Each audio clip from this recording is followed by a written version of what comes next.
He just rezzed the rogue. Maybe there's hope. If you get silenced, the rogue can stand on you, so there's at least a chance. Look at him just standing in volcanic! Just keep moving, man. Well, I don't need anybody to do damage or to heal me or anything like that. I just need someone to not die so that, you know, I don't, whenever I get the silence, I can stand on someone. Like this, nothing. Look at this, not even doing anything. 6% with the rogue and healer still alive. We should have it, right? Yeah. It just doesn't seem mathematically possible to lose at this point. God. Healer's so bad. My gear's yellow. Well-earned victory. We must, however, stay vigilant. 13 Arcway. Inside the nightmare, Xavius remains unvanquished. The enemy you fought here was merely his shadow.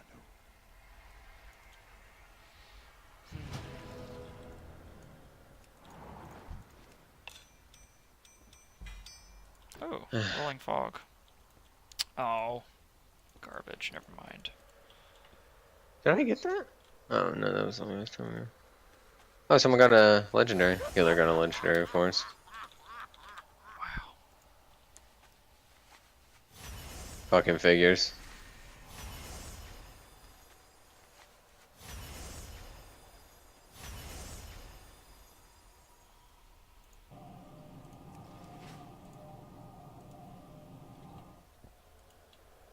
Do I need those?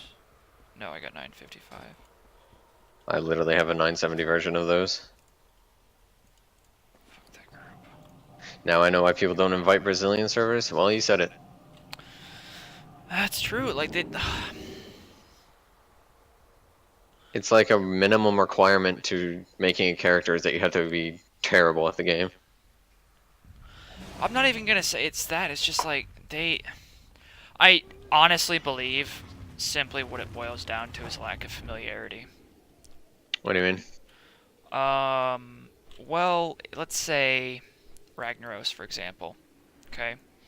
Most of the people that play on that server didn't, like, grow up playing video games their entire fucking life. Okay? Well, I'm not gonna say, like, Warcraft's learning curve in Legion is decently steep, right? Like, leveling up isn't hard at all. But, like, playing in the Mythic Plus and stuff, you have a pretty stout learning curve there. So I honestly think it just boils down to just, there are a lot of people right now who haven't really played video games consistently that are playing in Legion, trying to get far. And I think a lot of that can be pointed out as regional blame.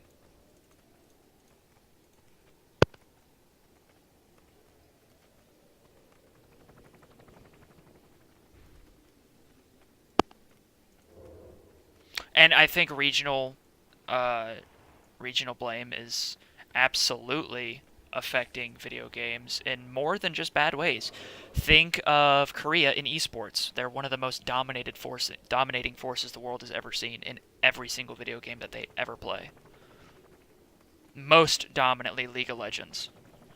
There's like one good NA team. The rest is fucking Korea and Europe. Well, I wouldn't say that. I mean, stereotypically, yeah, but not in reality, I don't think.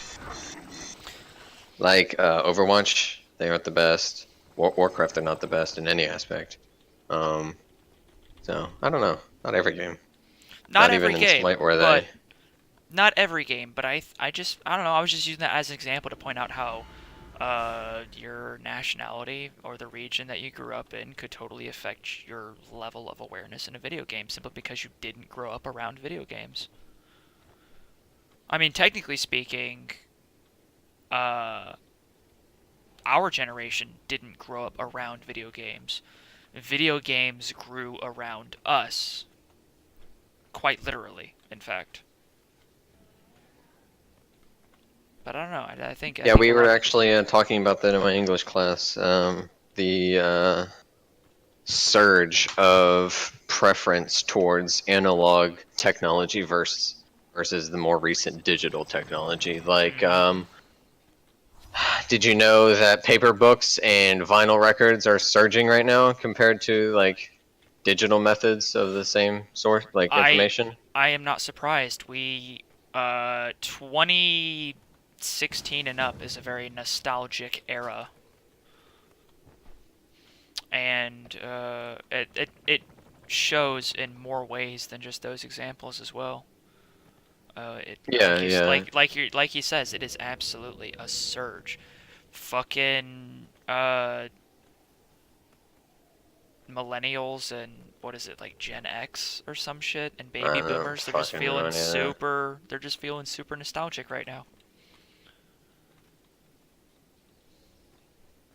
But I don't think that is caused by us. Truthfully, there's a there is a possibility. I'm not going to say it's a fact because I don't think anyone really knows unless you're a marketing god. Uh, Derek may actually know a little bit about it because I think he's more knowledgeable about marketing in general than I ever will be, probably. But I think there's a marketing scheme behind parts of it, to say the least. Let's look at Warcraft as our primary example because we are most familiar with it in comparison. Okay, through the ages, so to speak, vanilla, very primal version of the game, very broken, very beta-esque after launch still, with ability reworks happening quite often and things being very broken for an extended period of time. BC, sort of the trial phase of PvP integration. Wrath of the Lich King being the biggest throwback, so to speak, that World of Warcraft experienced at the time. Bringing back a nostalgic boss, so to speak, but it's not. It wasn't nostalgic as much as it was just like a continuation of a cliffhanger story that they wanted to finally clean up a bit on. Cataclysm, a little more cleaning up the cliffhangers from like the War of the Ancients and shit. Mist of Pandaria, cleaning up cliffhangers again and again and again. But looking at the abilities, they never removed abilities. They always just added abilities and classes and races. There was no nerfing or scrunching or anything. It was always just adding on top of what was already there. And Legion was the biggest stat crunch at launch and the biggest ability crunch. And they're continuing that in Battle for Azeroth, continuing to. It's is Battle for Azeroth is going to yet be the largest stat crunch because it's literally going to be at 99% over the like 85 or whatever that Legion was. And again, they're crunching abilities a little bit, and I think that shows in more games than just Warcraft. And I think that's sort of brought on the nostalgic feeling in gamers. And I think it's also pretty fair to say that gamers are a leading market. So you could almost say that the current nostalgic era we're living in could actually be influenced by video game and movie throwbacks. Hmm.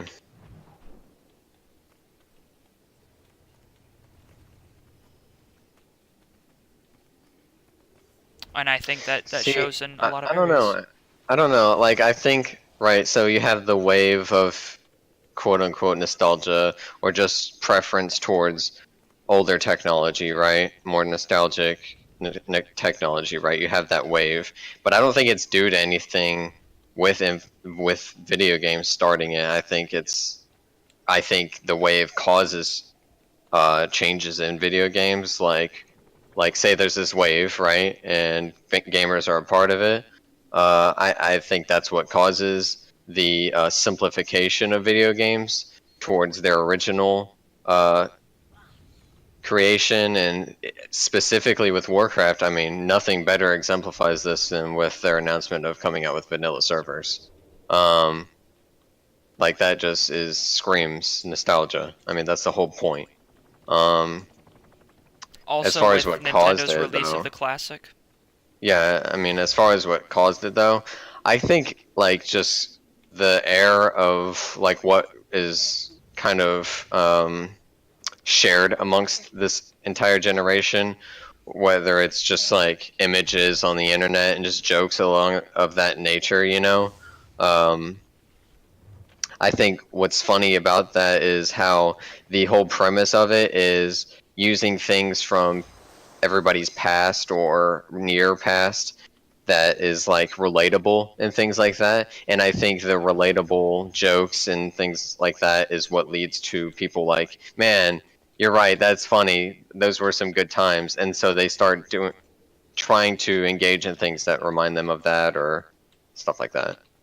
I think that's more likely it rather than like any marketing scheme or anything like that. Because like realistically, it's not very profitable to go back to vinyl versus like digital for the Well, most part. well, no, it's marketing per se. It's not good to retrace your steps in that aspect, but the sudden resurface of it could be from people finally peer-to-peer selling rather than suppliers selling, and that causes immense inflation in price.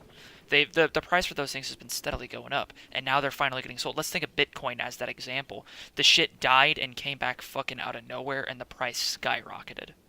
Well, yeah, but Bitcoin isn't very. I wouldn't consider Bitcoin super nostalgic. I mean, in Well, reality, no, yeah. Bitcoin, the Bitcoin market before this wasn't very large. That's why it's blown up so much.